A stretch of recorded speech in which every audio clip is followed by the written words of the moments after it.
नमस्कार दोस्तों, मोहित study IQ centre में आपका स्वागत है। आज हम चाइल्ड डेवलपमेंट पेडागोजी के सभी मनोवैज्ञानिक से पूछे जाने वाले जो प्रश्न होते हैं उनको देखेंगे। खास जो है पियाजे, वाइगोस्की, कोहलबर्ग, थॉर्नडाइक, गार्डनर, बिने, स्किनर, यहाँ से जो है अक्सर क्वेश्चंस आपसे पूछे जाते हैं और 8 से 9 क्वेश्चंस यहाँ से आने के पूरे चांसेस रहते हैं। इसलिए ये टॉपिक आपके लिए बहुत महत्वपूर्ण हो जाता है। देखिए, पियाजे से तो इन दो टॉपिक से तो केवल 2 से 3 क्वेश्चन पूछे जाएंगे।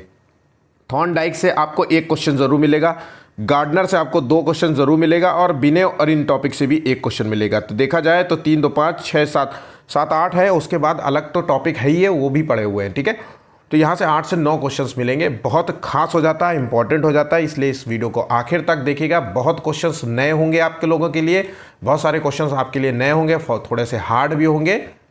प्रीवियस ईयर के क्वेश्चन है, मतलब इनफैक्ट इसको देख लिया तो आपको कोई भी टेस्ट पेपर यहाँ से, कोई भी सारे टेस्ट पेपर से क्वेश्चन दिए हैं। इंटरनेट में जितने क्वेश्चंस हैं सब कुछ मिल सकता है, वो सब कुछ यहाँ पे अवेलेबल है। ठीक है, तो आइए शुरू करते हैं वीडियो को। और वीडियो को शुरू करने से पहले वीडियो को लाइक कर लीजिए। लाइक जो है हमें मोटिवेशन के लिए 20 लाइक्स की आवश्यकता है। तो 20 लाइक्स जो है मोटिवेशन के लिए। मैं डेली आपके लिए इसी प्रकार से वीडियोस लेकर के आता रहूँगा। कमेंट कीजिएगा, शेयर कीजिए वीडियो को, और चैनल को सब्सक्राइब नहीं किया तो प्लीज़ चैनल को भी सब्सक्राइब कर लीजिए। चलिए शुरू करते हैं, देखते हैं क्या क्या क्वेश्चन है। पहला क्वेश्चन है, निम्नलिखित में से किस मनोवैज्ञानिक ने बच्चों के संज्ञानात्मक विकास के सिद्धांत की अवधारणा प्रस्तुत की थी? बहुत आसान क्वेश्चन है, बहुत अच्छा क्वेश्चन है, बहुत इंपॉर्टेंट क्वेश्चन भी है। बच्चों के संज्ञानात्मक विकास के सिद्धांत की जो अवधारणा प्रस्तुत की थी वो है पियाजे ने। और संज्ञानात्मक विकास की अवधारणा को प्रस्तुत करते हुए इन्होंने जो है 4 चरण दिए थे बच्चे के संज्ञानात्मक विकास का मतलब होता है बौद्धिक विकास से, है ना। बच्चे का जो बौद्धिक विकास है वो किस प्रकार से होता है, किन चरणों में होता है, किन किन वर्षों में किस तरीके के गुणों को प्रदर्शित करता है, ये सारी चीज़ें इन्होंने बताई।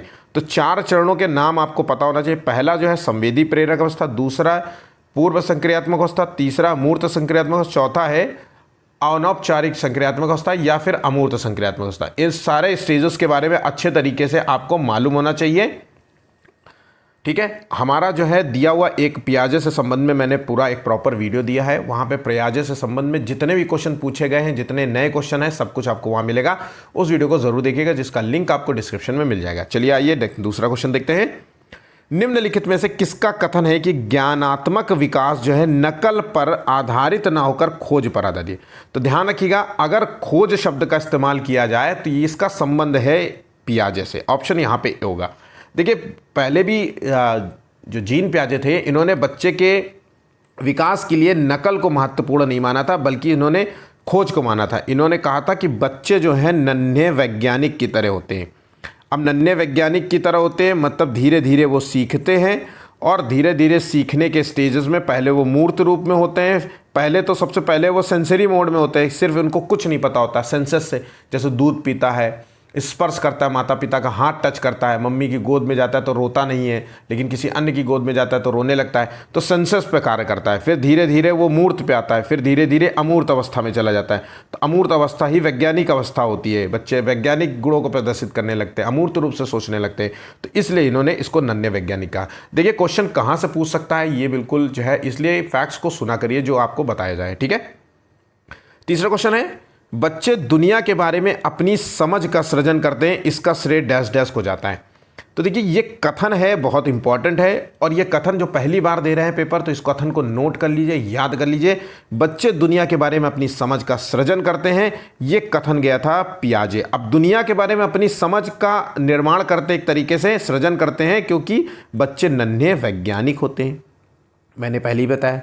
और वैज्ञानिक होते हैं और पूरे स्टेजेस में काम करते हैं। 4 स्टेजेस हैं इसके, हर स्टेजेस के अपने अपने गुण हैं, और आखिर तक आते आता है एक बच्चा जो है नन्हे वैज्ञानिक हो जाते हैं, मतलब वैज्ञानिक गुणों को प्रदर्शित करने लगते हैं, समस्या समाधान को जो है प्रदर्शित करने लगते हैं, अच्छे तरीके से समस्या समाधान को करने लगते हैं, सारी चीज़ हो जाती है। ठीक है, तो पियाजे के संदर्भ में ये आंसर आपको देना है, बहुत अच्छे से याद रखिएगा। बहुत बच्चे इसको भी गलत कर देते हैं। अगला क्वेश्चन है, सामान्य सा क्वेश्चन है, नए बच्चों के लिए ध्यान रखिएगा, ये क्वेश्चन बहुत है, बिल्कुल दिमाग में अपने बैठा लीजिए। पियाजे के संज्ञानात्मक विकास के सिद्धांत के अनुसार विकास डैश डैश है। तो देखिए, संज्ञानात्मक विकास के सिद्धांत के अनुसार विकास क्या है? तो कई बार मैंने आपको पेपर कराते हुए मैंने कहा है कि विकास जो है निरंतर चलने वाली प्रक्रिया है, कभी न रुकने वाली प्रक्रिया है। कोई भी लाइन हो सकती है, निरंतर चलने वाली हो सकती है या फिर कभी ना रुकने वाली प्रक्रिया है। मतलब वोम्ब से शुरू होगा, गर्भ से शुरू होगी, टू टॉम्ब तक चलती है, उसके मरने तक चलती रहती है। तो गर्भ से प्रारंभ होकर उसके मरने तक, टॉम्ब तक चलती रहती, कब्र जिसे कहेंगे। ठीक है, तो आंसर हो गया यहाँ पे बी। अगला क्वेश्चन देखते हैं। पियाजे के अनुसार बच्चों के संज्ञानात्मक विकास की किस अवस्था में वस्तु स्थायित्व के गुण आ जाते हैं? अब ये क्वेश्चन बहुत इंपॉर्टेंट है। तो वस्तु स्थायित्व के गुणों को प्रदर्शित करने लगता है, वो किस अवस्था में बच्चा प्रदर्शित करता है? तो यहाँ पे देखिए सही आंसर हो गया, वस्तु स्थायित्व के गुणों को प्रदर्शित करने लगता है वो है पूर्व संक्रियात्मक अवस्था।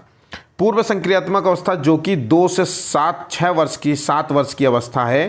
ठीक है, इसमें क्या होता है, बच्चे का भाषा विकास यहाँ से प्रारंभ हो जाता है। भाषा विकास का बहुत अच्छा जो है अवस्था मानी जाती है, और इस अवस्था में बच्चा नई इन्फॉर्मेशंस को जो है, नई सूचनाओं और अनुभवों को संग्रहित करता है अपने अंदर। इस चीज़ को, लाइन को नोट कर लीजिए, क्योंकि हूबहू लाइनें आपको मिलेंगी। ठीक है, और इसी में जो है बच्चा पूर्व वस्तु स्थायित्व के गुणों को भी प्रदर्शित करता है। ठीक है, तो आंसर को याद रखिएगा। संवेदी प्रेरक में मैंने बताया था कि बच्चा जो है इंद्रिय गामक अवस्था होती है, तो इसमें सेंसेस का प्रयोग करता है, आँख, नाक, कान, मुंह से सोचता है, देखता है, इन्हीं चीज़ों से समझता है। ठीक है, प्रत्यक्ष जो देखते हैं, जो सामने देखते हैं, उसको मानते हैं कि ये अस्तित्व है। लेकिन अगर वही चीज़ आप पीछे से आवाज़ दो तो बच्चे को समझ नहीं आता कि वह आवाज़ कहाँ से आ रही, क्या है, क्योंकि उसको समझ में ये आवाज़ आ गई। ठीक है, तो वस्तु स्थायित्व के गुणों को यहाँ पे ध्यान रखना। और पहला जो अवस्था है उसमें तो मैंने आपको बताया सेंसस के माध्यम से देखते हैं। ठीक है, चलिए अगला क्वेश्चन देखते हैं। पियाजे के अनुसार निम्नलिखित में से कौन सी अवस्था में बच्चा अमूर्त संकल्पनाओं के विषय में तार्किक चिंतन करने लगता है? अब अमूर्त शब्द आ गया है तो इसका मतलब है कि ये आखिरी अवस्था है। सिंपल सी बात है, अमूर्त शब्द जो है आखिरी अवस्था में। अमूर्त संकल्पनाओं का मतलब होता है इमेजिनेशन आधारित प्रश्नों को, क्वेश्चन को सॉल्व करना। ठीक है, अब क्या हो सकता है, मतलब मैंने बच्चे से कहा कि 5 + 5 + 5 क्या होता है, तो बच्चा कह रहा है 15 होता है। तो वो इमेजिनेशन से अपने जो है मन ही मन में क्वेश्चंस को सॉल्व कर रहा है। तो यही होता है वैज्ञानिक गुण, यही होता है बच्चा क्रिएटिव माइंडेड का होता है। ठीक है, अब इससे डिफरेंट क्वेश्चंस आप सॉल्व कराते जाइए, जैसे जैसे आप उसका ब्रेन डेवलप करेंगे, ब्रेन डेवलपमेंट के लिए जो है क्वेश्चन देंगे, जैसे उसको क्वेश्चन देंगे वैसे वो प्रतिभाओं को प्रदर्शित करेगा। तो यहाँ अमूर्त संकल्पना मतलब इमेजिनेशन आधारित क्वेश्चंस को सॉल्व करना, समस्याओं को सॉल्व करने लगना, अपने आप में स्वयं से समस्याओं को सॉल्व करने लगना, सही और गलत की पहचान करने लगना कि क्या चीज़ें होती, ये होता है। इसी अवस्था में बच्चा जो है वैज्ञानिक दृष्टिकोण प्रदर्शित करता है अपने गुणों से के माध्यम से। ठीक है, ऑप्शन यहाँ पे ए है। बहुत अच्छा क्वेश्चन है, बहुत इंपॉर्टेंट भी है, कई बार क्वेश्चन पूछा गया है। शिक्षकों को प्रयोगात्मक शिक्षा और व्यवहारिक शिक्षा पर बल देना चाहिए। प्रयोगों के माध्यम से बालकों में नवीन विचार का संचार होता है और इससे उनमें मौलिकता का सृजन होता है। निम्नलिखित में से ये कथन संबंधित है। तो देखिए ये कथन जो है किससे संबंधित है, ये कथन है पियाजे के संज्ञानात्मक विकास के शैक्षिक महत्व से संबंधित। ऑप्शन यहाँ पे ए राइट होगा। ठीक है, जिन बच्चों ने ए जो है लगाया वो सभी सही होंगे। ठीक है, अगला क्वेश्चन है, बच्चों के विकास से संबंधित निर्माण एवं खोज का सिद्धांत निम्नलिखित में से किसने दिया? अब देखिए कितना अच्छा क्वेश्चन है। मैंने पहले भी बताया कि खोज शब्द आ जाए और किसी वैज्ञानिक का नाम पूछा जाए, मनोवैज्ञानिक का नाम, सीधे आंख बंद करिएगा, वो है पियाजे। निर्माण और खोज का सिद्धांत दिया था जीन पियाजे ने। ऑप्शन यहां पे सी राइट होगा। नेक्स्ट क्वेश्चन, 1 वर्ष तक शिशु जब आंख, कान, हाथों से सोचते हैं तो निम्नलिखित में से कौन सा स्तर शामिल है? मैंने कहा 1 वर्ष की बात हो रही, तो मतलब कोई स्टेज 0 से 2 वर्ष की स्टेज है। पहली चीज तो नोट कर लीजिए, तो ये स्टेज है इंद्रिय गामक स्टेज। ऑप्शन यहाँ पे बी होगा।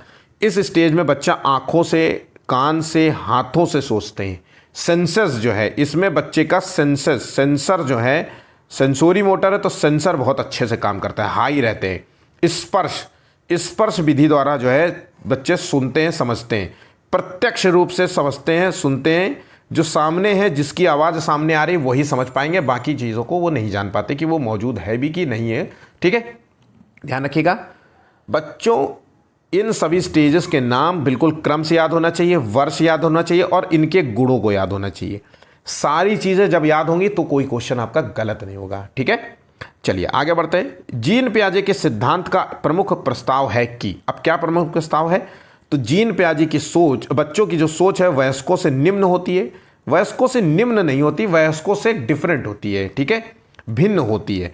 बच्चों की सोच वयस्कों से बेहतर होती है ये तो हम नहीं कह सकते, क्योंकि बच्चों का भी इतना ब्रेन डेवलपमेंट नहीं होता है, इमोशंस डेवलपमेंट नहीं होते, है ना, बच्चों का संज्ञानात्मक विकास उतना बेहतर तरीके से नहीं होता, तो ये चीज़ भी नहीं हो सकती, ये तो बिल्कुल सामान्य सा है। बच्चों की सोच मात्रात्मक रूप से किस मात्रा में, क्या 1 लीटर 2 लीटर या जो है 1 किलो 2 किलो मात्रात्मक रूप से हो सकती, तो ये भी नहीं हो सकता। तो इसका मतलब बच्चों की सोच जो है गुणात्मक रूप से वयस्कों से भिन्न होती है ना, गुणात्मक, उनके गुणों को। तो बच्चों की सोच जो है किसी चीज़ को लेकर के कुछ होगी, अब उसके लिए एक कार खिलौना होगी, और बड़े के लिए, बड़े व्यक्ति के लिए वो कार जो है उसके लिए कुछ और होगी, है ना, एसेट्स है, वैल्यूएबल है, इसलिए बच्चा गाड़ी देखते ही पगला जाता है, उसकी गाड़ी में बैठते ही जाने क्या क्या बटनें दबा डालेगा, है ना। वहीं पे जो है एक व्यक्ति जो है सामान्य रूप से अलग तरीके की क्रियाएं करेगा अपनी गाड़ी में बैठ करके। एक उदाहरण दिया है कार के संदर्भ में, ठीक है, समझ गए। तो गुणात्मक रूप से वयस्कों से भिन्न होती है, ठीक है। नेक्स्ट क्वेश्चन है, वातावरण के अनुसार स्वयं को ढालना क्या कहलाता है। तो अगर वातावरण के अनुसार किसी चीज में स्वयं को ढालना है तो वो कहलाता है अनुकूलन। ध्यान रखिएगा, वो चीज कहलाती है अनुकूलन, ठीक है। और समायोजन क्या होता है, तो समायोजन को याद कर लीजिए, इसे कहते हैं एकोमोडेशन। एकोमोडेशन, कोई भी जानकारी आपके पास है, मान लीजिए ये आपको एक जानकारी है, आपके दिमाग में भरी हुई है, उस जानकारी में कुछ नया ऐड करना है, ठीक है, उस जानकारी कुछ नया ऐड करना है, और उस जानकारी को ऐड करने में इस जो पुरानी जानकारी में संशोधन करना है, तो मूलतः अर्थ निकलता है संशोधन। ये शब्द आपको नोट कर लेना चाहिए। संशोधन मतलब नई जानकारी को पहले से मौजूद जानकारी में शामिल करना और उसमें संशोधन करना। ये लाइन आपको अच्छे तरीके से, संशोधन शब्द याद कर लेंगे, बस इस टर्म से ही आप क्वेश्चन को सॉल्व। समायोजन का मतलब यही होता है। अब जैसे मान लीजिए उसने एक जो है चिड़िया देख रखी है, एक पंक्षी देख रखा है, फिर उसने एक और पक्षी देखा, फिर उसमें एक और पक्षी देखा, फिर उसमें जो है उसने उड़ने वाली सारी पक्षियों को जो है मान लिया कि वो पक्षी है, ठीक है।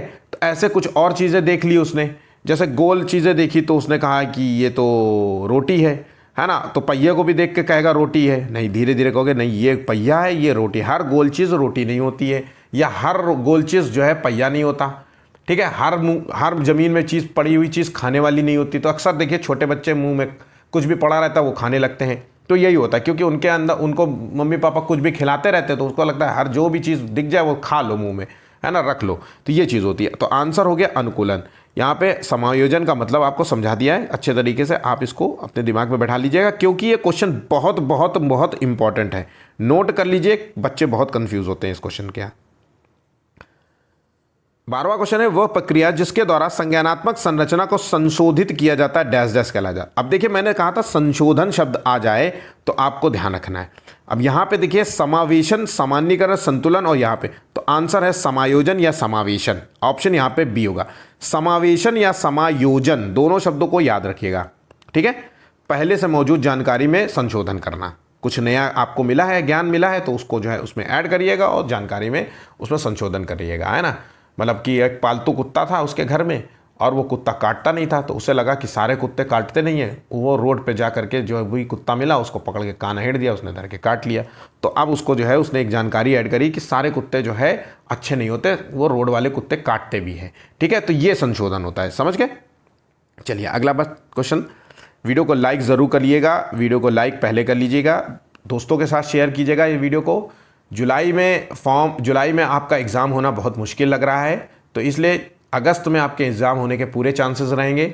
मैं आपको बता रहा हूँ अगस्त में ही एग्ज़ाम होगा आपका, शुरुआती स्टार्टिंग वीक में या मिड जो है सेक्शन में होगा, मतलब एक तरीके से अगस्त के जो है मिड सेक्शन में होगा, ठीक है। तो यहाँ पे आपको तैयारी करने का अच्छा मौका मिला है, तैयारी करते रहिए। पेपर फॉर्म तो आपको निकल करके आएगा ही आएगा, नोटिफिकेशन आपको जल्दी मिल जाएगा इस मंथ के लास्ट में, ठीक है। चलिए, पियाजे के अधिगम के संज्ञानात्मक सिद्धांत के अनुसार वह प्रक्रिया जिसके द्वारा संज्ञानात्मक संरचना को संशोधित किया जाता है कहलाता है। अब यहाँ पे देखिए संशोधित किया जाता है, तो यहाँ पे क्या है, समायोजन या समावेशन या प्रत्यक्षण, तो क्या है, तो यहाँ पे जो सही आंसर होगा वो है 13वें का ए, समायोजन। ऑप्शन यहाँ पे ए राइट होगा।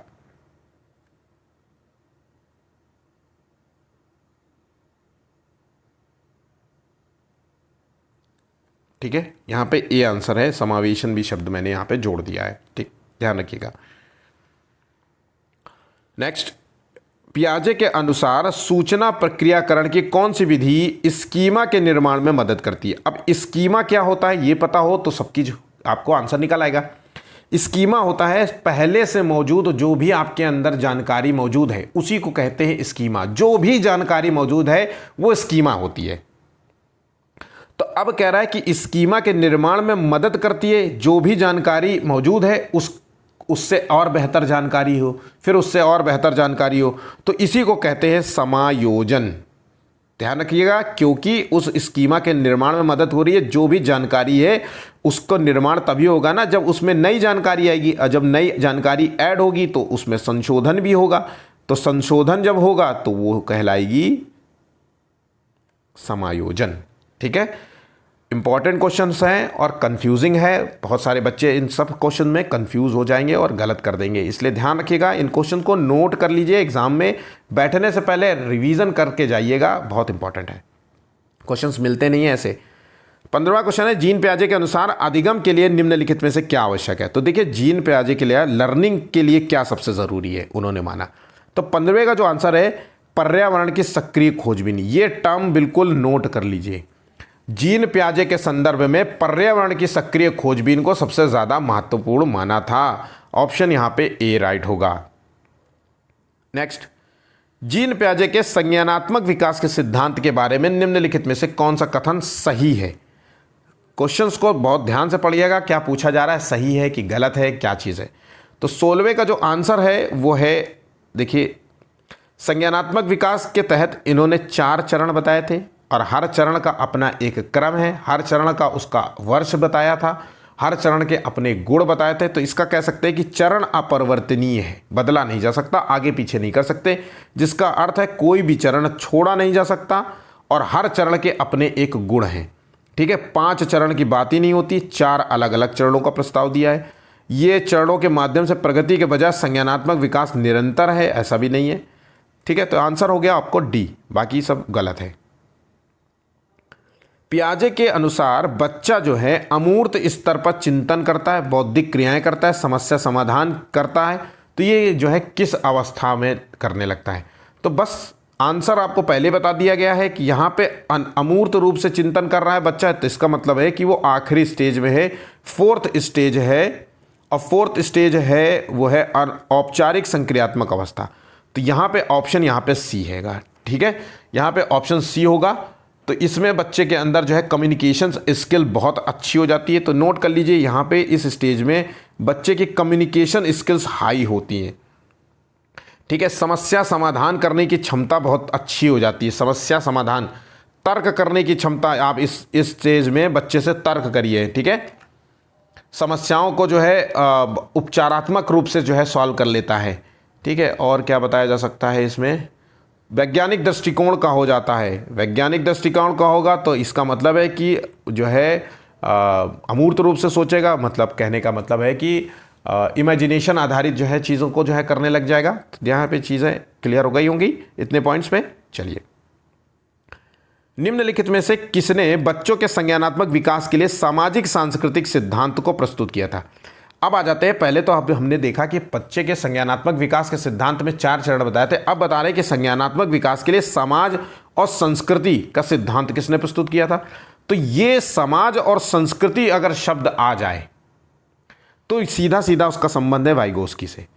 तो ये सिद्धांत दिया था वाइगोस्की ने। वाइगोस्की ने बच्चे के संज्ञानात्मक विकास में, मतलब बौद्धिक विकास में बच्चे के बौद्धिक विकास में समाज को और संस्कृति को सबसे ज्यादा महत्वपूर्ण माना। वाइगोस्की का मानना था कि बच्चे का जो संज्ञानात्मक विकास होगा, बौद्धिक विकास होगा, वो समाज के संपर्क में रह करके होगा। हर बच्चे की अपनी एक संस्कृति होगी।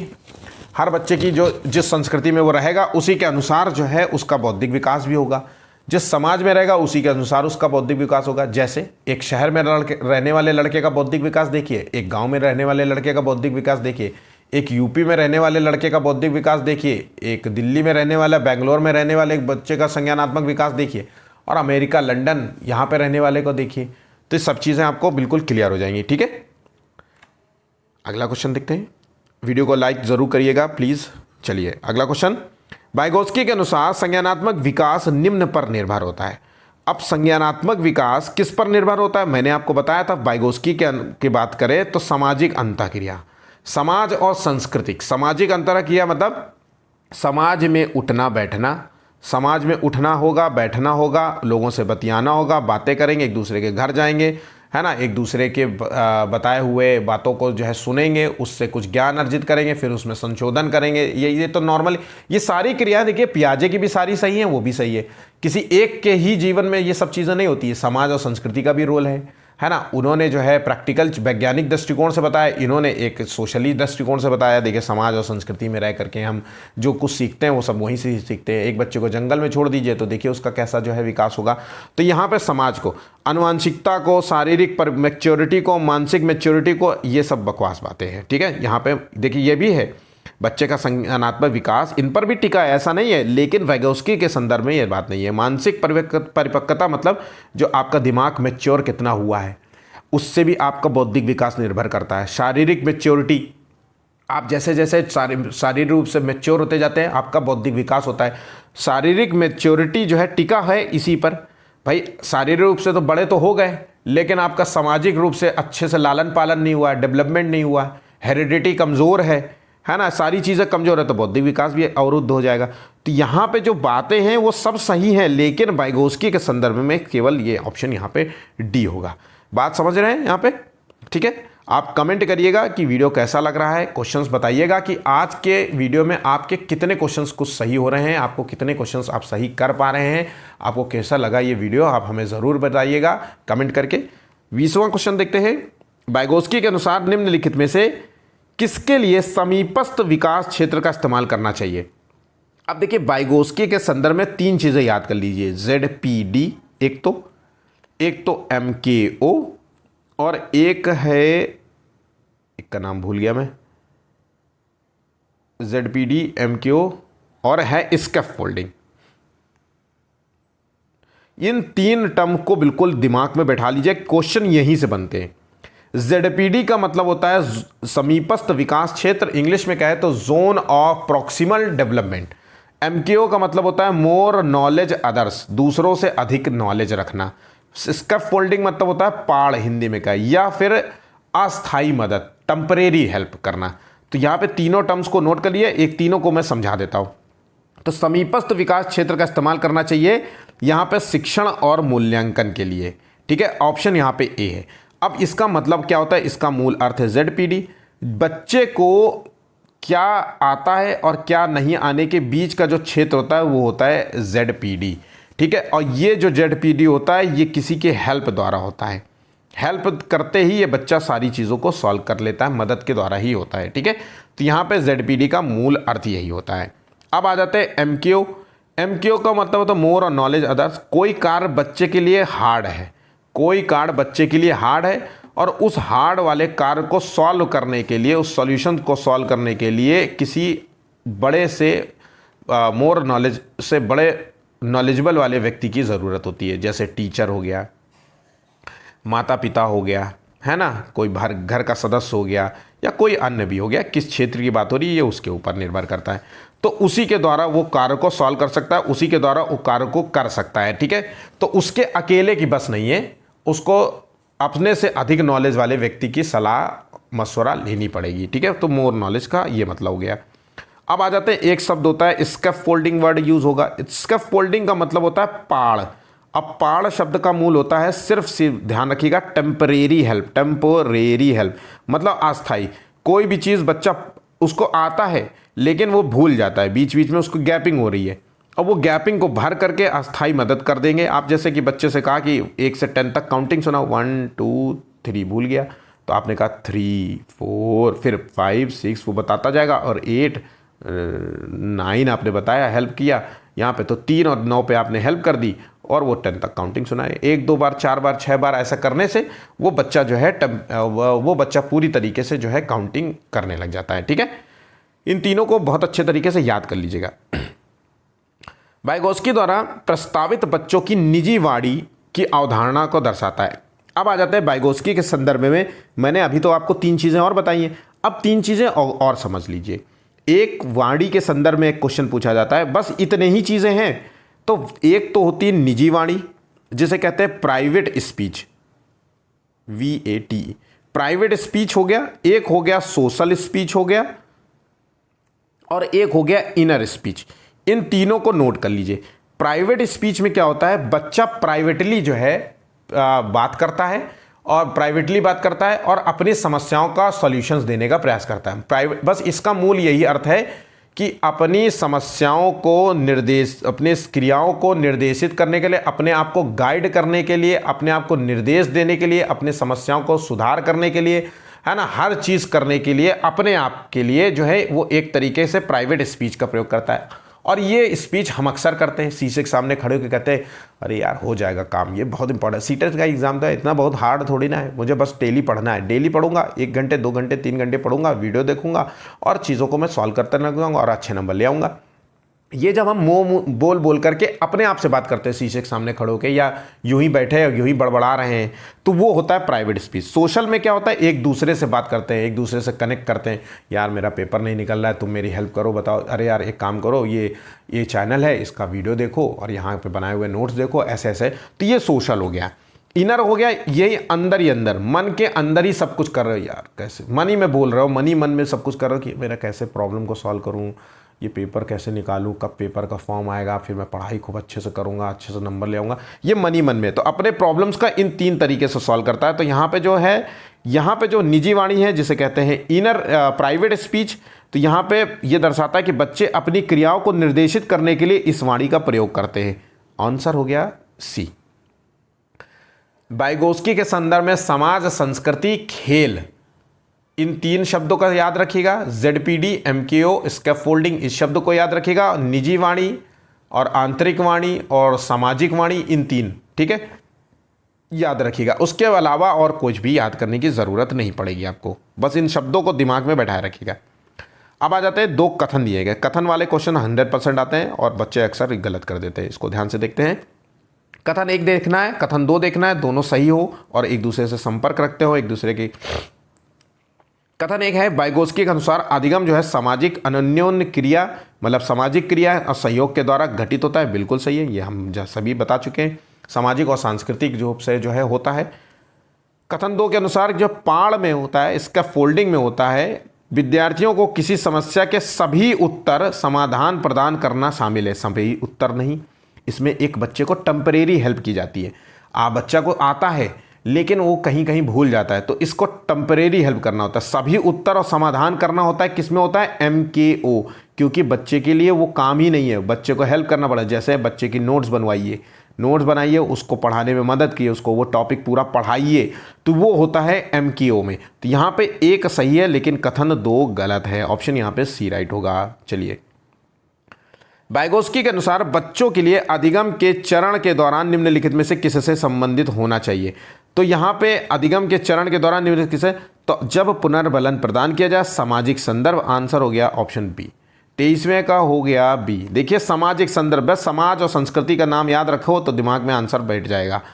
आ जाते हैं अगले क्वेश्चन की ओर। वाइगोस्की द्वारा प्रतिपादित रचनावादी सिद्धांत कहता है कि अधिगम डैश डैश होता है। अब देखिए वाइगोस्की का नाम है तो अधिगम होता है समाज और संस्कृति में, तो आंसर हो गया 24वें का बी। मैं पढ़ भी नहीं रहा हूँ, बस समाज और संस्कृति पे दिमाग बैठाया हुआ हूँ, और ये सब प्रीवियस ईयर के क्वेश्चंस हैं, ऐसा नहीं है कि कुछ नया आधारित हो। अगला क्वेश्चन, अधिक अनुभवी लोगों द्वारा छोटे बच्चों को संकेत देना। अब देखिए अधिक अनुभवी लोगों द्वारा MKO हो गया, हो सकता है, और आवश्यकता पड़ने में अस्थायी सहायता देना, मतलब टेम्परेरी हेल्प की बात हो रही है। तो टेम्परेरी हेल्प की बात हो रही है तो इसका मतलब है कि मोर नॉलेज अदर्स, पाड़ हो गया, स्कैफोल्डिंग शब्द का इस्तेमाल अक्सर ज़्यादा होता है, इसलिए इनको याद रखिएगा। स्कैफोल्डिंग इसका नाम होता है, इसको पाड़ कहते हैं, अस्थायी हेल्प कहते हैं, ठीक है। शब्दों को बस याद रखिएगा। नेक्स्ट, शिक्षक दिवस पर भाषण देने से पहले रमन जो है आईने के सामने खड़े होकर भाषण देने का अभ्यास करता है। अब देखिए मैंने कहा था आईने के सामने तो भाषण देने का प्रयास कर रहा है, इसका मतलब है कि वो निजी भाषण का प्रयोग कर रहा है। अगर वो बैठा बैठा मुंह में ही बैठा बैठा बड़बड़ा रहा होता तो अहम केंद्रित हो जाता, ठीक है। और अगर भाषण सामने लेकर के दे रहा होता तो वो सामाजिक स्पीच हो जाती, ठीक। तीनों चीज़ों को समझ गए। चलिए लॉरेंस, अब देखिए वाइगोस्की टॉपिक खत्म हो गया। लॉरेंस कोलबर्ग के सिद्धांत की एक प्रमुख आलोचना है। पहले बात तो ये पता होना चाहिए कि लॉरेंस कोलबर्ग ने नैतिक विकास के सिद्धांत दिया था। इसके तहत सही और गलत क्या है इसको डिफाइन किया था। इन्होंने एक जो है उदाहरण दिया था, हिंज का जो है एक थ्योरी दी थी, हिंज की एक मतलब कहानी सुनाई थी, है ना, जिसको जो है जिसकी वाइफ बहुत बीमार थी और उसको दवा लेनी थी। दवा के लिए उसके पास पैसे नहीं थे, तो उसके पास कुछ ऑप्शंस थे कि भाई वो जाए दुकान में, दुकान वाले से उसने मदद मांगी, दुकान वाले ने मदद करने से मना कर दी। तो उसके पास एक ही ऑप्शन बचता है कि या तो वो दुकान तोड़ करके जो है चोरी कर ले और दवा ले करके आ जाए।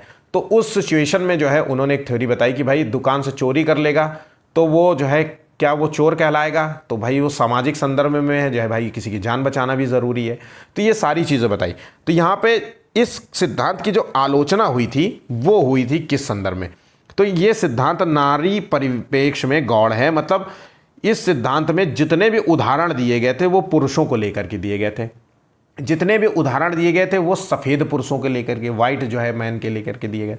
जितने भी उदाहरण दिए गए थे वो सांस्कृतिक जो है अवहेलना की गई थी, मतलब पश्चिमी सभ्यता का सबसे ज़्यादा उदाहरण लिया गया था। अब भाई लड़का और लड़की में भेद करते हुए लड़कियों का अपना एक नैतिक जो है रेफरेंस होता है और आदमियों का अलग होता है। सफ़ेद वाले का अलग होगा और ब्लैक जो है व्यक्तियों के लिए अलग हो सकता है, ठीक है।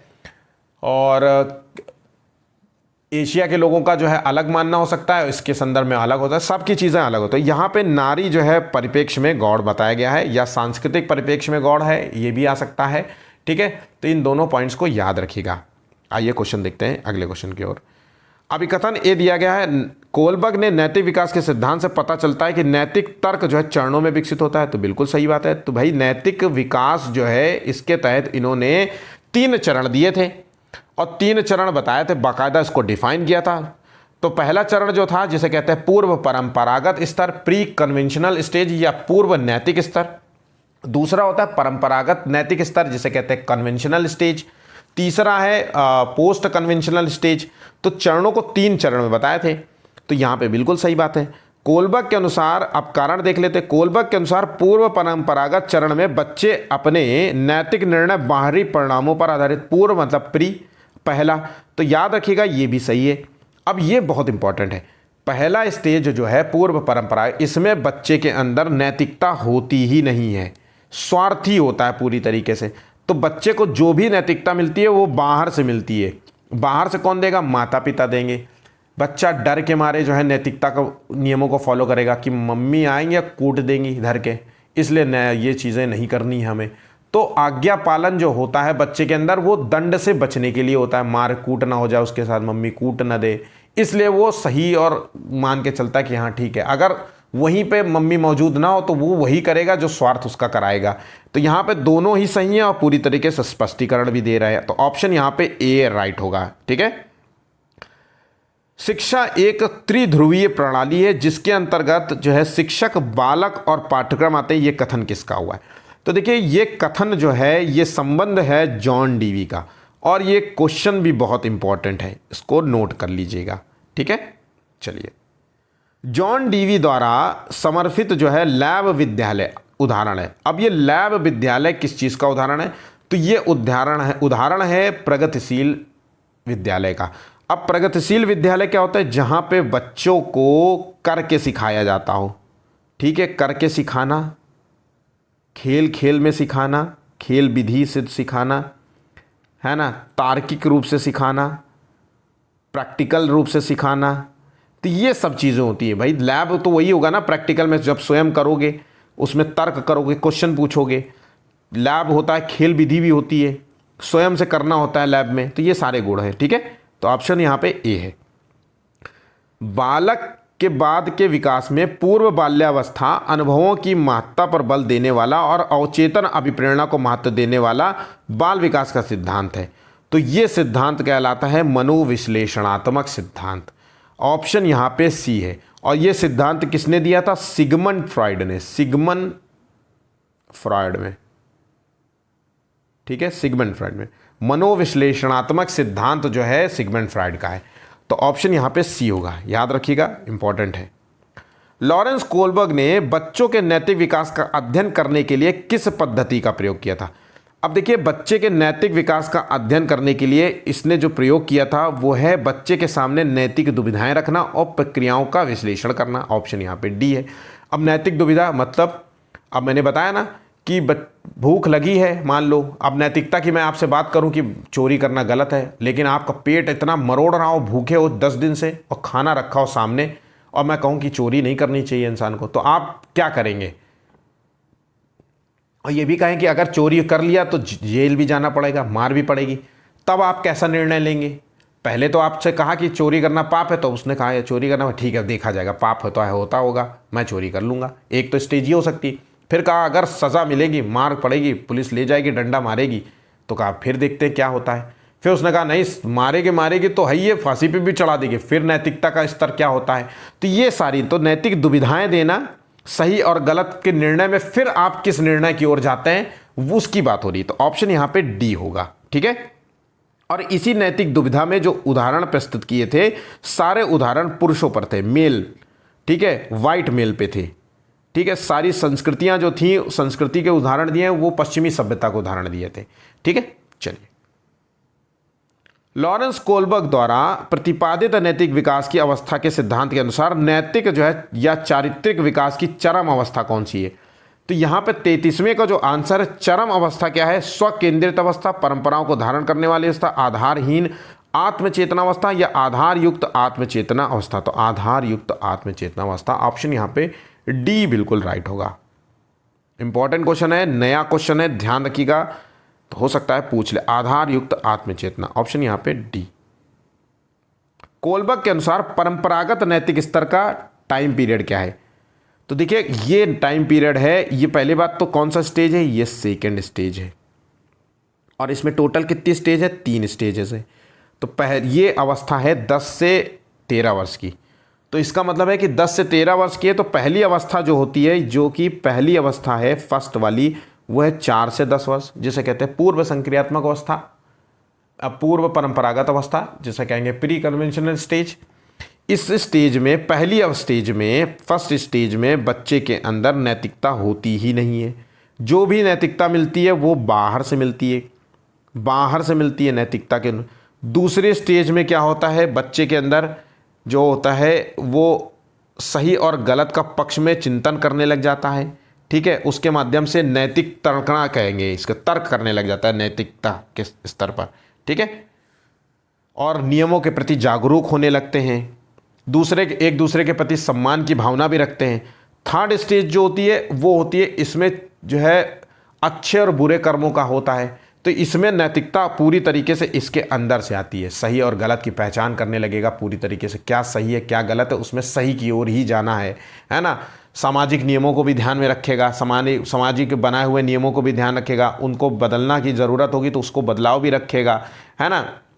तो ये सारी चीज़ें थर्ड स्टेज है। तीसरी अवस्था है 13+ वाली, ठीक है, याद रखिएगा, इंपॉर्टेंट है।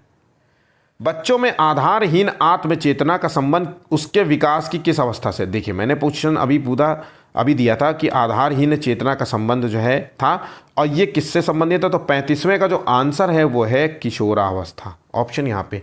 और ये स्टेज मानी जाती 11 साल से अधिक की, 12वां प्लस मान लो आप एग्जैक्टली, ठीक है। अगला क्वेश्चन, कोलबर्ग के अनुसार नैतिक विकास का वह चरण जिसके दौरान व्यक्ति नैतिकता का मूल्यांकन मुख्यतः विद्यमान सामाजिक मानदंडों या नियमों के आधार पर करता है, नैतिकता के किस स्तर के रूप में जाना जाता है? अब यहां पे देखिए, नैतिकता सामाजिक मानदंडों और नियमों के आधार पर कर रहा है, नैतिकता के नियमों को समाज के बनाए हुए नियमों के आधार पर कर रहा है। तो ये जो होगा ये थर्ड स्टेज होगा।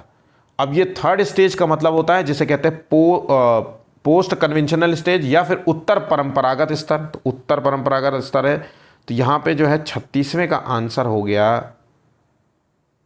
सी।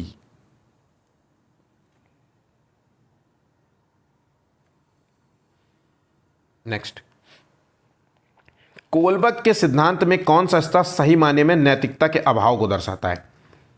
नैतिकता के अभाव को दर्शाता है, मतलब नैतिकता बच्चे के अंदर होती ही नहीं है, तो नैतिकता का अभाव होता है पहले स्टेज में। जो भी नैतिकता मिलती है वो बाहर से मिलती है। और नैतिकता किस स्तर में होती है? तो बच्चे के अंदर नैतिकता तीसरे स्तर में होती है, इसमें नैतिकता होती है। और इसमें नैतिकता नहीं होती है। इस चीज को ध्यान रखिएगा। चलिए, निम्नलिखित में से किस स्तर के दौरान कोई बालक केवल स्वयं के बारे में सोचता है, क्या सही है क्या गलत है, इससे उसे कोई सरोकार नहीं रखता। ठीक है, तो स्वयं के बारे में सोचता है तो ये कौन सा स्टेज हो जाएगा, तो ये होगा पूर्व, क्योंकि नैतिकता होती ही नहीं है इस बच्चे में, स्वार्थी होता है इस स्टेज में। ठीक है, दंड से बचने के लिए नैतिकता कोई बातें करने लग जाता है। अगर वही चीज़ दंड की प्रक्रिया हटा दी जाए या डर हटा दिया या माता पिता उस दिन ना हो तो देखिए फिर चॉकलेट 4 होंगी तो चारों की चारों खा जाएगा, भाई को नहीं देगा या बहन को नहीं देगा। ठीक है, अगला क्वेश्चन।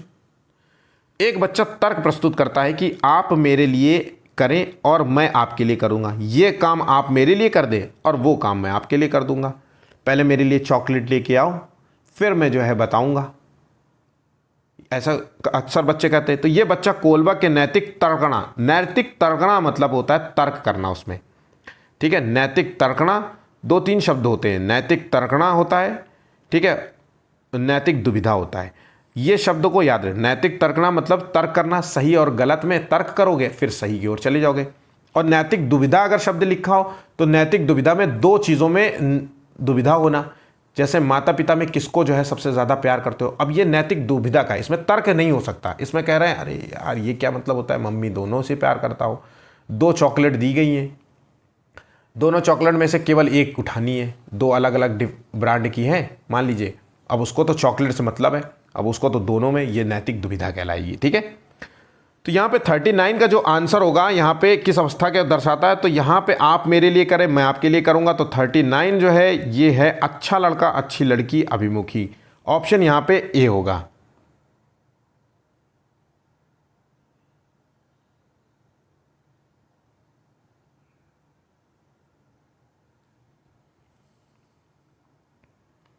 नेक्स्ट, लेव वाइगोस्की के अनुसार निम्नलिखित में से कौन से सांस्कृतिक उपकरण के उदाहरण हैं।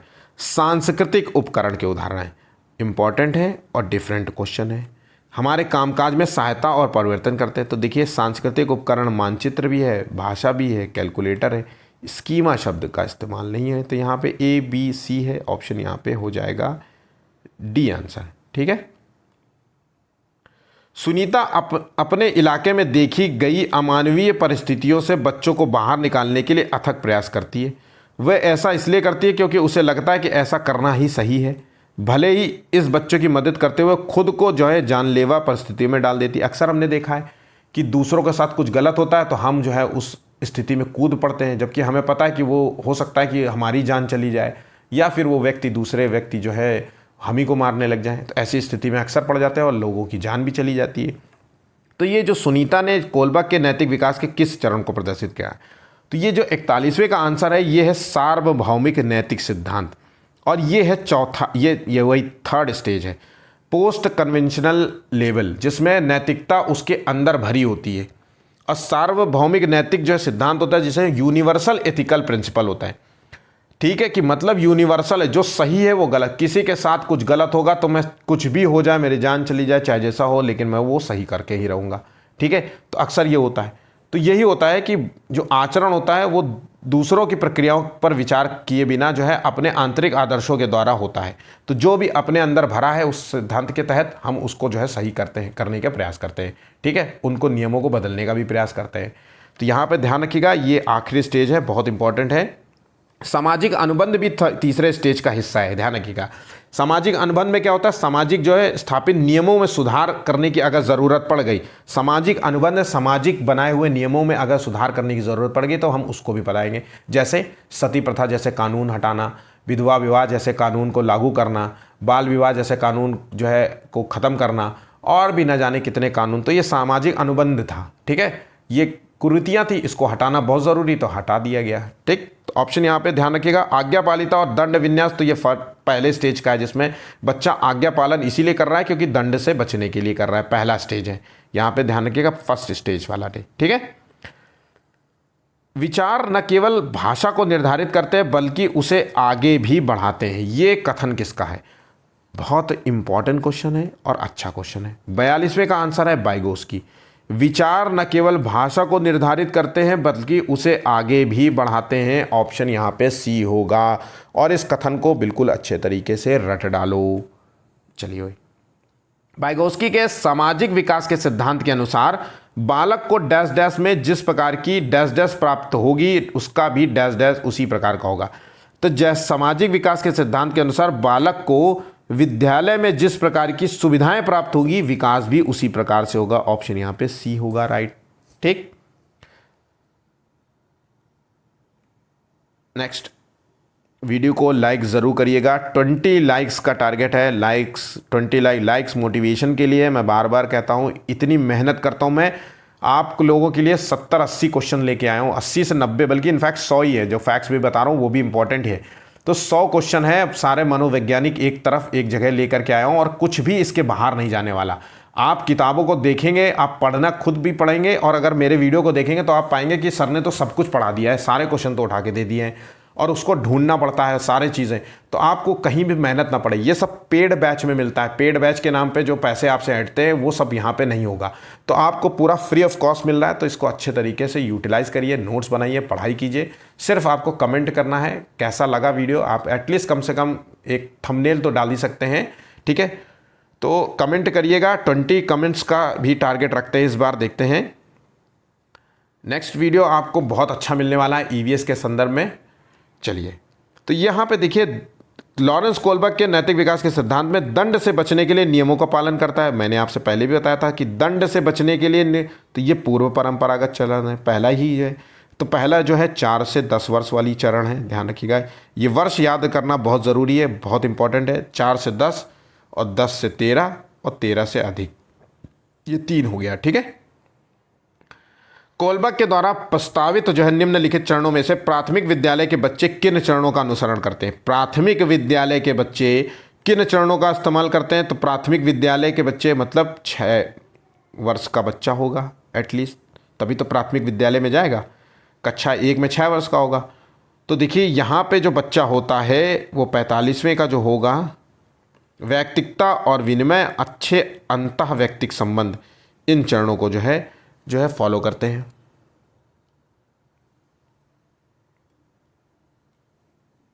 ऑप्शन यहाँ पे जो है बी और एक सेकेंड में कुछ यहाँ पे आज्ञा पालन और ये व्यक्ति, क्योंकि देखिए पहले प्राथमिक है 6 है और मैंने आपको बताया था कि पहला स्टेज 4 से 10 वर्ष की है। तो यहाँ पे तो तुरंत ही आंसर हो जाना चाहिए, ठीक है। चलिए आगे बढ़ते हैं। कोलबर्ग के अनुसार सही और गलत के बारे में बच्चे का जो चिंतन कहलाता है। तो सही और गलत के बारे में बच्चे चिंतन करते हैं अलग आयु में अलग तरीके से, अलग चरणों में समान तरीके से। संदर्भ है और यहाँ पे तो अलग आयु में अलग तरीके से करते हैं। सही और गलत करने में पहले बच्चा स्वार्थी होता है, फिर बच्चा सामाजिक होने लगता है धीरे धीरे, फिर दूसरे स्टेज में, तीसरे स्टेज में आते आते यूनिवर्सल लॉ को ही बदल डालता है ना। सामाजिक ओरिएंटेशन रहता है, कॉन्ट्रैक्ट्स को जो है चेंजेस करता है। ये सारी चीज़ें हो जाती हैं। पहले में बच्चे में नैतिकता होती नहीं है, दूसरे में नैतिकता आ जाती है, तीसरे में तो नैतिकता कूट कूट के भर जाती है कि अपनी जान पर भी खेल करके जो है चीज़ों को जो है करने का प्रयास करने लगता है। तो यहाँ पे ऑप्शन हो गया ए। करनैल सिंह जो है कानूनी कार्रवाई और खर्चे के बावजूद आयकर जो है नहीं देते हैं। क्यों? टैक्स नहीं देता है वो, बस कानूनी कार्रवाई हो जाएगी उसके बाद भी नहीं दे रहा है, क्योंकि वो जानता है कि एक भ्रष्ट सरकार को समर्थन नहीं देगा। पैसे देंगे उससे जो है नेताओं को खरीदेंगे, उससे चैनल्स को खरीदेंगे, न्यूज़पेपर जो खरीदेंगे, फिर न्यूज़ में गलत अफवाह देंगे, दंगे कराएंगे, सुविधाएं बेसिक देंगे नहीं। तो इसलिए मैं टैक्स नहीं दूंगा। बांधों का यहाँ पे तो एग्जाम्पल बांध का दिया गया है, तो मैंने जो आपको बताया, तो रुपए बांध पे अजीब शरीफ से खर्च करती है। संभवतः ये किस चरण का है? तो 47वें का जो आंसर है ये है पश्च, यहाँ पोस्ट कन्वेंशनल लेवल का है, मतलब तीसरा स्टेज है, थर्ड। उसके अंदर नैतिकता की अंदर जो है अलग जो है धारणा है, सामाजिक अनुबंध अभिमुखता कह सकते हैं।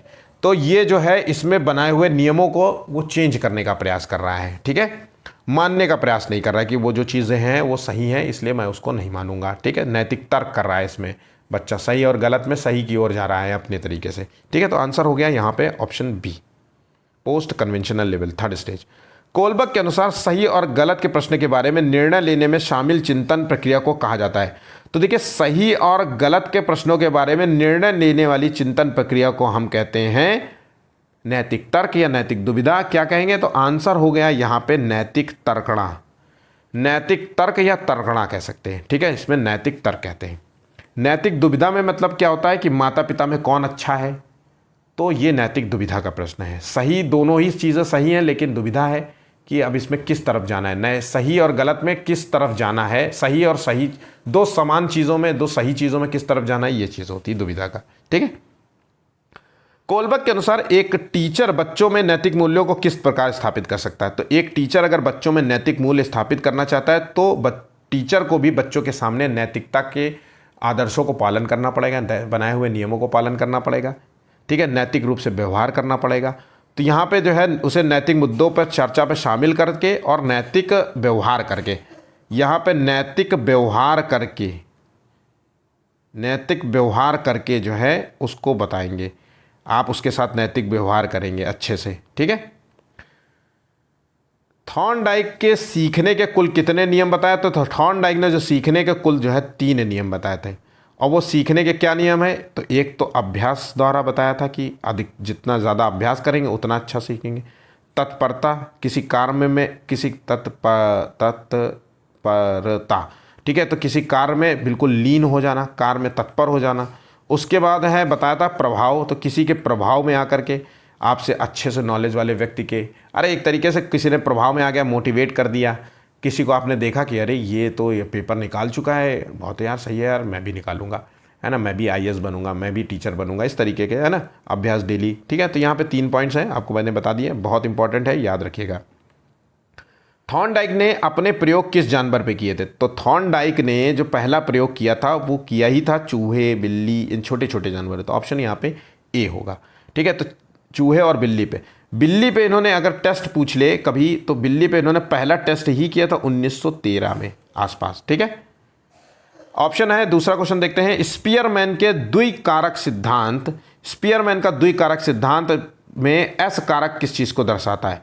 तो देखिए, स्पीयरमैन ने, पहली बात तो एक चीज याद रखिएगा कि इस द्विकारक सिद्धांत किसने दिया था? तो स्पीयरमैन ने दिया था। अब द्विकारक सिद्धांत के अंतर्गत एक जी फैक्टर है और एक एस फैक्टर है। जी फैक्टर को हम जनरल फैक्टर कहते हैं, जिसे कहते हैं सामान्य फैक्टर, और एस फैक्टर को हम विशिष्ट फैक्टर कह सकते हैं, जिसे कहते हैं स्पेसिफिक फैक्टर।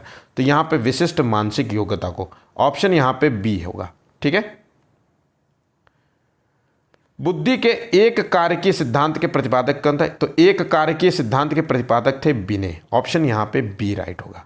नेक्स्ट, बुद्धि लब्धि या आईक्यू की अवधारणा दी गई थी। तो बुद्धि लब्धि या आईक्यू की अवधारणा किसके द्वारा दी गई थी? तो यहाँ पे 54 का जो आंसर है वो है ऑप्शन, ये आईक्यू की अवधारणा ऑप्शन बी स्टर्न ने दिया था।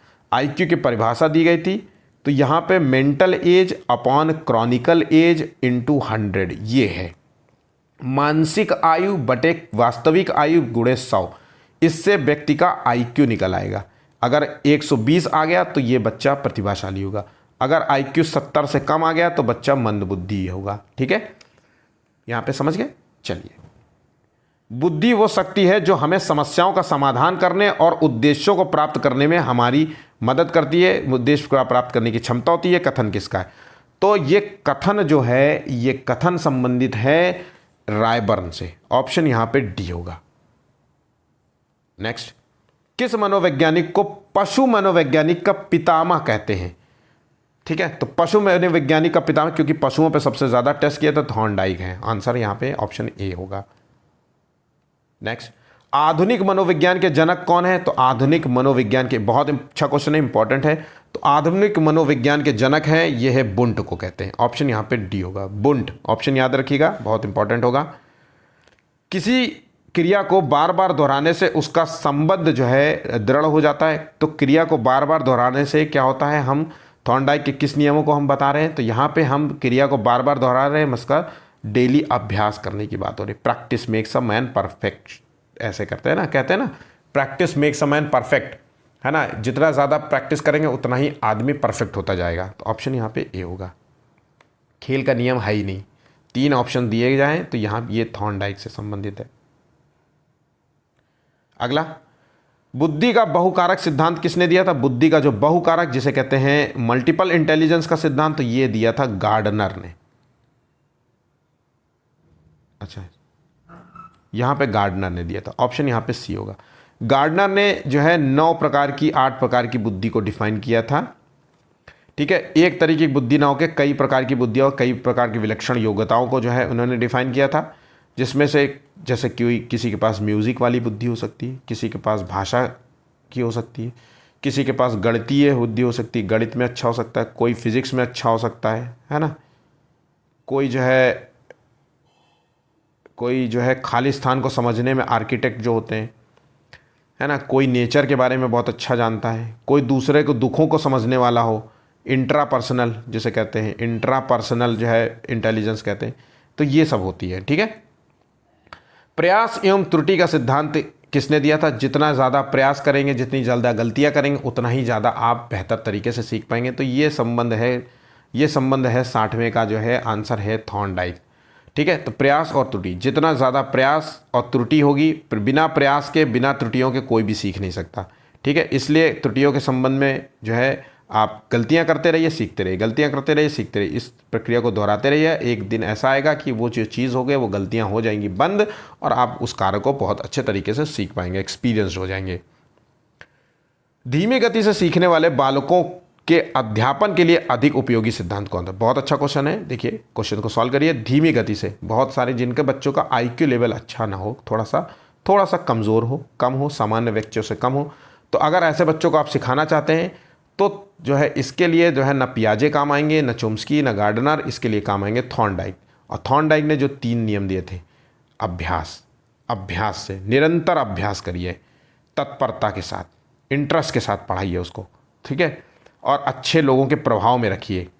इन 3 के माध्यम से एक बच्चा, धीमी गति से सीखने वाला भी बच्चा अच्छा जो है जीवन में कर सकता है। ठीक है, बहुत अच्छा क्वेश्चन है, याद रखिएगा और गलत ना करिएगा, इंपॉर्टेंट है। स्टैनफोर्ड बिने परीक्षण किसका मापन करता है? कई बार ये क्वेश्चन रिपीट हुआ है। स्टैनफोर्ड बिने परीक्षण जो है बुद्धि का मापन करता है। ऑप्शन यहाँ पे सी राइट होगा। तो ये परीक्षण 1905 के आसपास हुआ था। ठीक है, स्टर्न द्वारा दिए गए बुद्धि लब्धि, तो पहली बात तो मैंने आपको बताया था IQ का जो सूत्र है ये किसने दिया था? तो स्टर्न ने दिया था, जिसका सूत्र बताया था mental age upon chronicle age into 100। ये फॉर्मूला याद रखना है। तो अगर ये फॉर्मूला में कोई जो है IQ रीडिंग निकल के आती है तो 120 आ रही है तो ये है प्रतिभाशाली छात्र, 70 आ रही है तो ये है मंद बुद्धि वाला व्यक्ति। ठीक है, चलिए, रेमंड कैटल के सिद्धांत के अनुसार बढ़ती उम्र के साथ तरल बुद्धि का क्या मतलब होता है? तो तरल बुद्धि, अब देखिए एक तो पहली बात याद रखना, जैसे जैसे आपकी उम्र बढ़ती जाती है वैसे वैसे आपकी जो तरल फ्लूइड इंटेलिजेंस है वो में उसमें गिरावट आती है। और बहुत इंपॉर्टेंट है, मैं फैक्ट्स बता रहा हूँ, भागिएगा नहीं, इसको सुन के जाइए। तो पहली चीज़ तो कैटल ने जो सिद्धांत दिया था वो सिद्धांत दिया है क्रिस्टल एंड फ्लूइड का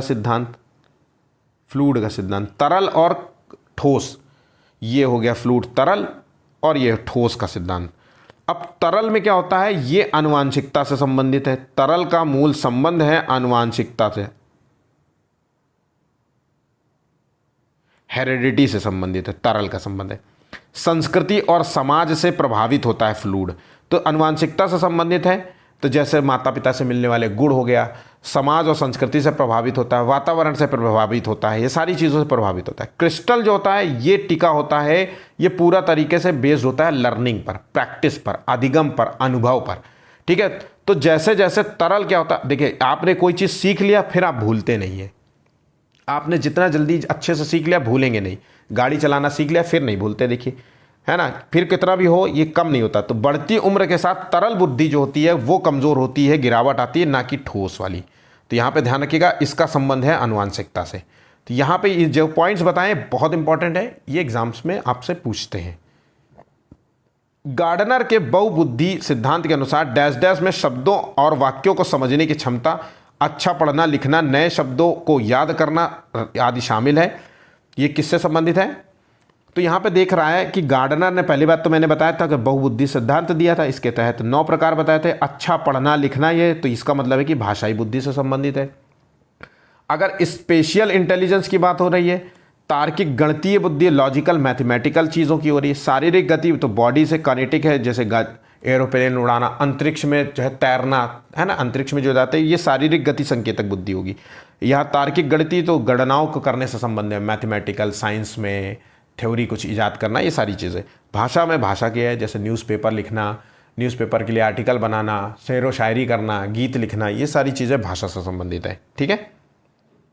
बहुबुद्धि सिद्धांत का प्रतिपादन किसने किया था? कई बार बता चुका हूँ, गार्डनर ने किया था। आगे बढ़ते। हार्वर्ड गार्डनर के सिद्धांत के अनुसार एक कक्षा में तरह तरह की अध्यापन रणनीतियों का इस्तेमाल होना चाहिए, क्योंकि भाई गार्डनर ने पहले कहा कि हर बच्चा कक्षा में तरह तरह की रणनीतियों का, क्योंकि एक कक्षा बहुभाषी होती है ना, विविधताओं से भरी होती है, डिफरेंट प्रकार के बच्चे होते हैं, उनकी सोचने समझने की क्षमता होती है, उनके एरिया ऑफ इंटरेस्ट अलग होता है। तो जब आप अलग अलग रणनीतियों का प्रयोग करेंगे तो इससे क्या होगा कि बच्चे में जो है जो भी बौद्धिकता होगा उसको निष्पादित करने में मदद मिलेगी। अगर किसी के अंदर जो है संगीत के गुण पैदा होंगे, संगीत के गुण होंगे, तो वो संगीत के गुण से जो है वो अच्छे से संगीत सीख पाएगा, है ना, उसके अंदर वो संगीत के इंटरेस्ट जगेगा। ठीक है, तो यहाँ पे बहुबौद्धिकता को निष्पादित करने में मदद मिलती है। आंसर हो गया 67 का ए।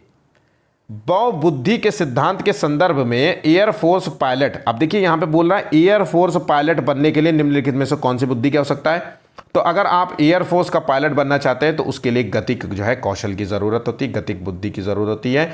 अगर आप जो है एयरपोर्ट की जगह आपसे पूछा जाए कि स्पेस में काम करने के लिए ज़रूरत है, स्पेस में, अंतरिक्ष में, तो वो भी गतिक का ही होगा। ठीक है, फिजिकल स्ट्रेंथ की बात हो रही है थोड़ी सी।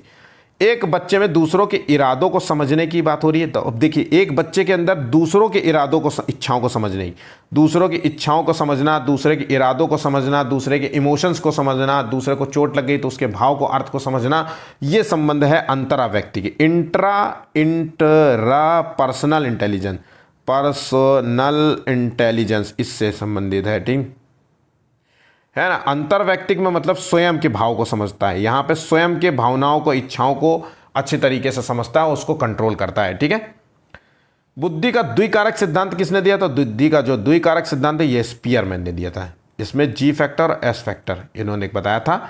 इसका मतलब है कि जी फैक्टर और एस फैक्टर बताया था। बुद्धि को अगर परिभाषा के रूप में बताएं तो बुद्धि एक शक्तिशाली कारक है, शक्ति है, कारक है, मानसिक शक्ति है, जो समस्त जो भी कार्य होते हैं उसको संचालित करती है। बिना उसके जो है काम जो है संचालित, अगर किसी बच्चे का बुद्धि लब्धि कम है तो वो कार्य नहीं कर पाता है, आपने अक्सर देखा होगा। ठीक है। फ्लूइड और क्रिस्टलाइट सिद्धांत किस मनोवैज्ञानिक ने दिया था? मैंने आपको बताया था कि फ्लूइड और क्रिस्टल जो है सिद्धांत दिया था ये कैटल ने दिया था, जिसमें से फ्लूइड जो है ये हेरिडिटी से संबंधित है, ठीक है, अनुवांशिकता से संबंधित है, और ये जो है ये संबंधित है लर्निंग बेस्ड है, लर्निंग है, प्रैक्टिस बेस्ड है। जितना ज़्यादा आप प्रैक्टिस करेंगे उतना ही अच्छा रहेगा। हेरिडिटी एक समय के बाद जैसे जैसे उम्र होगी ये कम होती जाएगी, फ्लूइड वाली, है ना।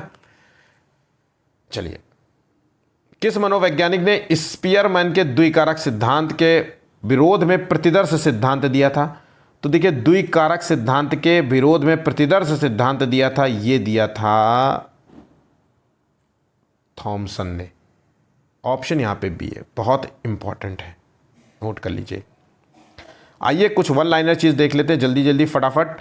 प्रयत्न और त्रुटि वाला ट्रायल एंड एरर सिद्धांत थॉर्नडाइक का है। सिगमंड फ्राइड ने मनोविश्लेषण का जनक भी कहा जाता है। अरस्तु को जीव विज्ञान और प्राणी विज्ञान का जनक कहा जाता है। अरस्तु ने जो है एक और थ्योरी दी थी जिसे कहते हैं आगमन थ्योरी और निगमन थ्योरी। ये आपको हर एग्जाम में पूछा जाता है, आगमन और निगमन, आगमन विधि और निगमन विधि। इस विधि में क्या होता है, आगमन विधि में बच्चा पहले जो है, टीचर जो है बच्चों को पहले उदाहरण देता है, फिर जो है उसके नियम सूत्र बताता है। निगमन विधि में जो है पहले नियम बताता है, सूत्र बताता है, फिर उदाहरण बताता है। इसलिए सबसे बेस्ट विधि आगमन विधि मानी जाती है। ठीक है, यहाँ पे समझ गए। जॉन लॉक उन्होंने जो है अनुभववाद का सिद्धांत दिया था, जो ज्ञान के बारे में बच्चों के अनुभवों की भूमिका पर जोर देता है। बहुत अच्छा है, बहुत इंपॉर्टेंट है, नोट कर लीजिए। अगर कोई मनोवैज्ञानिक अनुभव के संबंध में बात करे, अनुभव के संबंध में, तो वो है जॉन लॉक। ठीक है। हार्वर्ड जो है स्पेंसर जो है, इन्होंने जो है विकास के सिद्धांत को स्थापित किया था, जो विकास को एक सरल से जटिल के रूप में देखते हैं। मॉन्टेसरी जो है, इन्होंने बाल केंद्रित शिक्षा विधियों का जो है विकास किया था। चाइल्ड सेंटर एजुकेशन जो है तरीके की विधियां इजाद की थी। जो बच्चों के सीखने की गति और शैली में सुधार करती हैं, सीखने में मदद करती हैं, जैसे खेल विधि, खेल के माध्यम से, भ्रमण के माध्यम से, करके स्वयं से करने के लिए करना, है ना, ऐसे एक्टिविटीज़ कराना जिससे बच्चा जो है तेजी से सीख सके। तो ये मॉन्टेसरी विधि है। ठीक है। संयोजनवाद का सिद्धांत किसने दिया था? तो ये थॉर्नडाइक ने दिया था। बहुत अच्छा है, इंपॉर्टेंट क्वेश्चन है। SR थ्योरी के जन्मदाता थॉर्नडाइक हैं। त्रिखंड बुद्धि का सिद्धांत स्पीयरमैन है। ठीक है। एक खंड बुद्धि का सिद्धांत बिने ने दिया था। क्रिया प्रसूत अनुबंधन सिद्धांत स्किनर ने दिया था। सक्रिय अनुबंधन का सिद्धांत दिया था स्किनर ने, इन्होंने चूहे और बिल्ली पर टेस्ट किया था, याद रखिएगा, सक्रिय अनुबंधन सिद्धांत। एस बंडूरा को सामाजिक अधिगम के सिद्धांत के रूप में जाना जाता है, इंपॉर्टेंट है, याद रखिएगा, बंडूरा को सामाजिक अधिगम के रूप में। बुद्धि लब्धि ज्ञात करने का जो सूत्र है वो स्टर्न ने दिया था। आईक्यू का जो सूत्र है स्टर्न ने दिया था। आईक्यू मेंटल एज अपॉन जो है chronicle age into 100। Mental age का मतलब होता है मानसिक आयु और क्रॉनिकल एज का मतलब होता है उसकी वास्तविक आयु। ठीक है, इससे निकलती है व्यक्ति की आईक्यू। बुद्धि लब्धि का सिद्धांत किसने दिया था? बुद्धि इकाई का सिद्धांत दिया था, ये सिद्धांत स्टर्न और जॉनसन ने दिया था, याद रखिएगा। तरल ठोस बुद्धि का सिद्धांत कैटल ने दिया था। तरल और ठोस, क्रिस्टल एंड फ्लूइड वाला सिद्धांत इंपॉर्टेंट है, याद रखना। जो मैंने बात बताई है तरल और ठोस के संदर्भ में, उस बात को तो अच्छे से दिमाग में याद रखिएगा।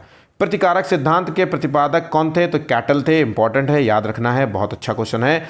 पावलोव ने जो है शास्त्रीय कंडीशनिंग अपने सिद्धांत पर एक कुत्ते पर प्रयोग किया था, तो याद रखना पावलोव ने जो है टेस्ट किस पे किया था? कुत्ते पर।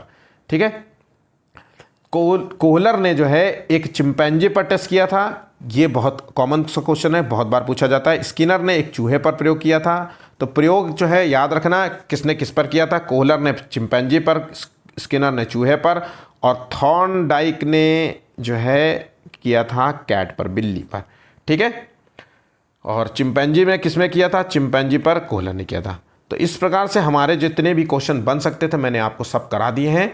ठीक है। तो इन क्वेश्चंस को अच्छे तरीके से याद कर लीजिएगा, रट लीजिएगा, नोट्स बना लीजिएगा और वीडियो को लाइक करते हुए जाइएगा। बहुत मेहनत से मैंने आपके लिए बनाया है। शेयर कीजिएगा, सब्सक्राइब कीजिएगा, कमेंट ज़रूर करिएगा। आज के लिए बस इतना ही है। धन्यवाद।